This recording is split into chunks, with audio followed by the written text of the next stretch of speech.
आज का हमारा लेक्चर है जिसमें हम बताएंगे कि एंटरप्राइज प्रोजेक्ट स्ट्रक्चर कैसे बनता है प्राइमवेरा में। हमारे मेन्यू बार में पांचवा ऑप्शन है एंटरप्राइज प्रोजेक्ट स्ट्रक्चर का। हमने यहाँ पे क्लिक करना है। हम एंटरप्राइज प्रोजेक्ट स्ट्रक्चर में जाएंगे। एंटरप्राइज प्रोजेक्ट स्ट्रक्चर में हमारे पास बाय डिफ़ॉल्ट एक चार्ट व्यू हमारे पास नज़र आएगा, जिसको जो पहले से बना हुआ है। हमने इसको इग्नोर करना है और हमने अपना एंटरप्राइज प्रोजेक्ट स्ट्रक्चर बनाना है। सबसे पहले तो हम इसको चार्ट व्यू को हम करते हैं टेबुलर फॉर्म में। तो ये हमारे पास टेबल व्यू में आ गया है। ये हमारे पास पुराना जो इंटरप्राइज प्रोजेक्ट स्ट्रक्चर है उसमें इंटरप्राइज और ऑल एक्टिविटीज़ हैं, जिसमें E&C है, जिसमें इंजीनियरिंग एंड कंस्ट्रक्शन है, एनर्जी है, मैन्युफैक्चरिंग है, यानी कि सो ऑन जो भी आपको नज़र आ जाएगा आपकी विंडो में। मैं अपना इंटरप्राइज प्रोजेक्ट स्ट्रक्चर हम ऐड करना चाह रहे हैं, तो हम ऐड के ऊपर जाएंगे। ऐड के ऊपर जाके हमारे पास ये enterprise project structure new EPS हमारे पास ऐड हो गया है। तो हम इसको राइट साइड की तरफ लेके जाएंगे। ये राइट साइड के ऊपर सेपरेट हो गया बाकी सबसे। तो हम इसको टॉप पे लेके जाते हैं। टॉप पे के ऊपर आ गया है। ये जो एरोज़ हैं इनकी मदद से हमने right, left, up and down जाना है। तो ये हमारे पास EPS जो है वो टॉप के ऊपर चला गया है।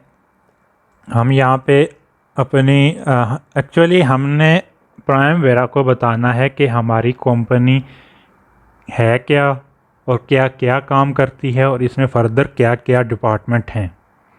मींस कि हमने अपनी कंपनी की हायरार्ची जो है वो प्राइमवेरा को बतानी है। तो मेरी कंपनी जिसके मैं काम कर रहा हूँ तो वो है ज़िया कंस्ट्रक्शन कंपनी। मैंने EPS ID में मैंने ZCC के नाम दे दिया और यहाँ पे EPS नेम में मैंने अपनी फुल कंपनी को एक्सप्लेन करना है। मैंने इसका नाम दिया Zia construction company. Next add के ऊपर जाऊँगा तो मैंने इसको बताना है कि मेरी कंपनी के कौन कौन से डिपार्टमेंट हैं। तो प्राइमवेरा के हिसाब से मेरी कंपनी जो है वो कंस्ट्रक्शन का काम करती है और इंजीनियरिंग का। E&C मैंने इसका बता दिया है। मैं इसको एक्सप्लेन कर देता हूँ। Construction and engineering.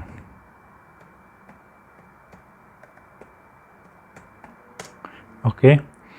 तीसरी जो मैं इसमें कैटेगरी ऐड करना चाहता हूँ,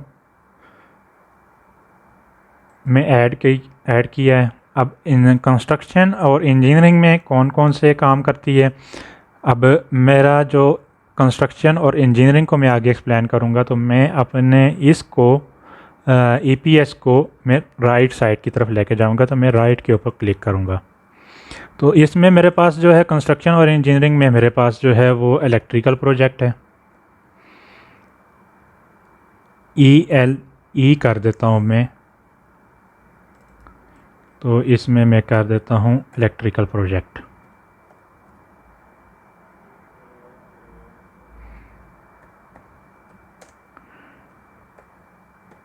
प्रोजेक्ट में शॉर्ट कर देता हूँ।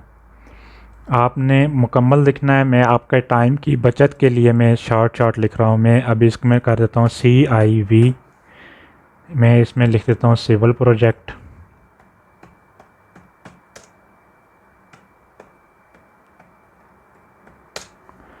नेक्स्ट ऐड करता हूँ मैकेनिकल, MEC कर देता हूँ और यहाँ पे मैं लिख देता हूँ मैकेनिकल प्रोजेक्ट।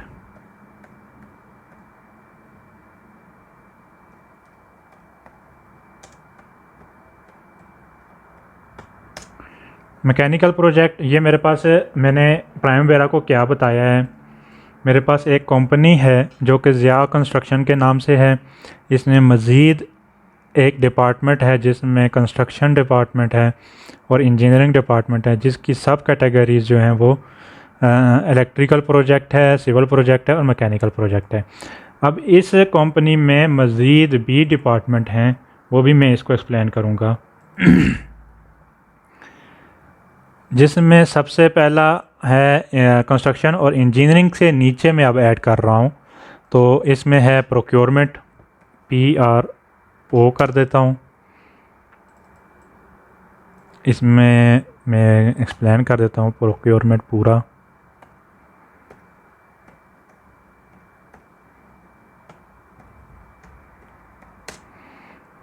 नेक्स्ट ऐड करता हूँ मैं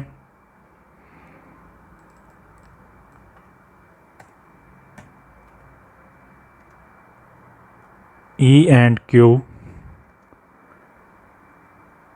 E&M, equipment and machinery.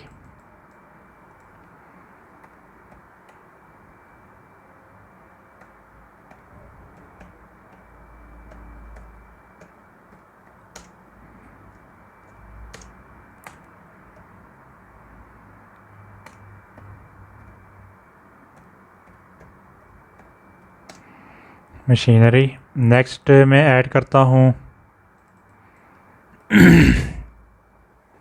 Equipment and machinery के बाद मैं इसमें ऐड करता हूँ finance,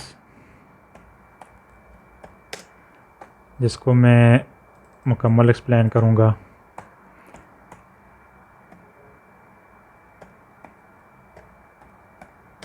finance department. Next add करता हूँ मैं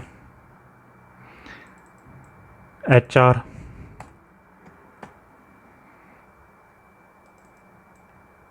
जिसमें मैं लिख देता हूँ human resources department. Okay, procurement हो गया, इक्विपमेंट मशीनरी हो गया, फाइनेंस डिपार्टमेंट हो गया, ह्यूमन रिसोर्सेज डिपार्टमेंट हो गया। तो हम इसमें लिख देते हैं IT डिपार्टमेंट। इसमें मैं लिख देता हूँ इंफॉर्मेशन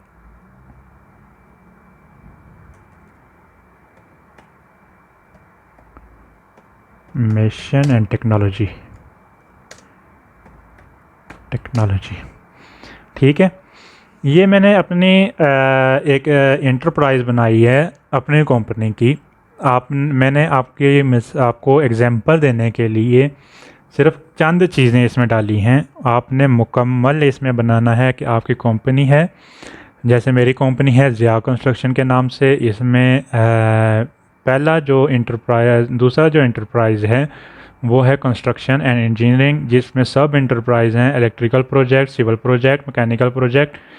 फिर जो इंजीनियरिंग एंड कंस्ट्रक्शन के नीचे मेरे पास जो दूसरा डिपार्टमेंट है वो प्रोक्योरमेंट का है। प्रोक्योरमेंट में भी हमारे पास मज़ीद डिपार्टमेंट हो सकते हैं, जिसमें इंटरनेशनल प्रोक्योरमेंट आती है, लोकल प्रोक्योरमेंट आती है, फिर नेशनल प्रोक्योरमेंट आती है। मींस कि आप शहर में से भी कुछ चीज़ें ख़रीदते हैं, अपने सिटी में से, फिर अपने कंट्री में से भी कुछ चीज़ें ख़रीदते हैं, फिर इंटरनेशनल मार्केट में से भी आप कुछ चीज़ें ख़रीदते हैं। तो वो आपकी उसके हिसाब से मज़ीद इसके डिपार्टमेंट आते हैं। मेरे पास जो इक्विपमेंट एंड मशीनरीज़ है, इसमें भी मेरे पास हैवी इक्विपमेंट आ जाते हैं, लोकल इक्विपमेंट आ जाते हैं। फिर इसके अलावा इसमें रिपेयर एंड मेंटेनेंस डिपार्टमेंट आता है। फिर इसमें मज़ीद भी अगर आप देखा जाए तो मज़ीद इक्विपमेंट में भी मज़ीद डिपार्टमेंट हो सकते हैं, जिसमें आपके पास ये इसके मुख्तलिफ़ डिपार्टमेंट अगर आपकी कंपनी में हैं तो वह आपने उसके हिसाब से अपने EPS जो प्रोजेक्ट स्ट्रक्चर है उसमें आपने अपने कंपनी की हायरार्की को एक्सप्लेन करना है। मज़ीद अगर हम इसमें देखें तो मेरे पास राइट साइड के ऊपर क्लोज़ का है, ऐड का है, डिलीट का है, कट का है, कॉपी का है, पेस्ट का है, फिर right, left, up and down का है। हमने इन से अगर मैं मसलन मैं HR डिपार्टमेंट को, मैं IT डिपार्टमेंट को मैं डिलीट करना चाहता हूं, तो मैं यहाँ पे डिलीट के ऊपर क्लिक करूँगा, तो येस करूँगा तो ये डिलीट हो जाएगी। लेकिन मैं अभी इसको डिलीट नहीं करना चाहता, तो मैं इसको नो कर देता हूँ। कट का है तो कट करके मैं इसको ऊपर किसी भी जगह के ऊपर पेस्ट कर सकता हूँ, फिर कॉपी करके फिर किसी भी जगह के ऊपर अप एंड डाउन मूव कर सकता हूँ। तो मज़ीद नीचे अगर आप देखें तो ये EPS ID है और EPS नेम है। मैंने इसके ऊपर क्लिक किया तो इसी का ही EPS ID और EPS नेम शो हो रहा है और रिस्पॉन्सिबल मैनेजर शो हो रहा है। रिस्पॉन्सिबल मैनेजर किस तरीके से हम इसको असाइन करेंगे, हर डिपार्टमेंट में ज़ाहिर है मेरे पास कंपनी है तो कंपनी का जो रिस्पॉन्सिबल मैनेजर कौन होगा, CEO होगा, या उसने जनरल मैनेजर रखा होगा वो होगा। ठीक है, इसी तरीके से कंस्ट्रक्शन एंड इंजीनियरिंग का अलग से कोई डायरेक्टर होगा, मैनेजर होगा। तो इलेक्ट्रिकल प्रोजेक्ट का अलग मैनेजर होगा, सिविल का अलग, मैकेनिकल अलग, प्रोक्योरमेंट मैनेजर अलग होगा, इक्विपमेंट मैनेजर अलग होगा, फिर फाइनेंस मैनेजर अलग होगा, HR मैनेजर अलग होगा, IT डिपार्टमेंट मैनेजर अलग होगा। तो हमने इसको रिस्पॉन्सिबिलिटी कैसे देनी है ये हम आपको एक्सप्लेन करेंगे OBS में। इसी को अगर आप देखें तो व्यू चार्ट में आप देखें, आपके पास व्यू चार्ट है, मेरे पास ये व्यू चार्ट में नज़र आ रहा है। ये पुराना बाय डिफ़ॉल्ट EPS है और ये जो मैंने आज जनरेट किया है उसका EPS है। तो मैं इसको ज़रा डबल क्लिक करके मैं इसको जूम कर दिया है मैंने अपने। मेरे पास EPS चार्ट में मेरे पास ज़िया कंस्ट्रक्शन के नाम से मैंने इस कंपनी को प्राइम वेरा को बताया है कि मेरी कंपनी जो है वो ज़िया कंस्ट्रक्शन के नाम से है। और उसके फर्दर जो है वो 6 डिपार्टमेंट हैं जिसमें कंस्ट्रक्शन एंड इंजीनियरिंग है, प्रोक्योरमेंट है, इक्विपमेंट एंड मशीनरी है, फाइनेंस है, HR है और IT डिपार्टमेंट है। और मैंने बाकियों को नहीं एक्सप्लेन किया, लेकिन उस इंजीनियरिंग एंड कंस्ट्रक्शन के मज़ीद मैंने 3 डिपार्टमेंट इसमें एक्सप्लेन किए हैं, जिसमें इलेक्ट्रिकल प्रोक्योरमेंट है, इलेक्ट्रिकल प्रोजेक्ट है, सिविल प्रोजेक्ट है और मैकेनिकल प्रोजेक्ट है। इसमें मज़ीद अगर आप इसको देखें, ये मेरे पास पूरी कंपनी की जो हायरार्की है, या फिर आप कह सकते हैं कि मेरा कंपनी का जो स्ट्रक्चर चार्ट है वो मेरे पास शो हो रहा है। और इसको मैं टेबुलर फॉर्म में अगर शो करूं तो टेबल में आ जाएगा। इसको मैं अगर प्रिंट करना चाहूं तो प्रिंट प्रीव्यू में जाऊंगा और आगे से प्रिंट कर लूँगा। ये था मेरे पास आज का हमारा लेक्चर जिसमें हमने EPS को हमने एक्सप्लेन किया है। EPS एंटरप्राइज प्रोजेक्ट स्ट्रक्चर था। डिटेल में मेरे पास जितना मैं डिटेल में एक्सप्लेन कर सकता था आपकी खातिर मैंने एक्सप्लेन किया है। मज़ीद अगर आपको इसमें से कोई चीज़ें आपको समझ नहीं लगी तो आप कमेंट सेक्शन में लाजमी बताएं। और मिलते हैं नेक्स्ट वीडियो में, तब तक अपना ख्याल रखें।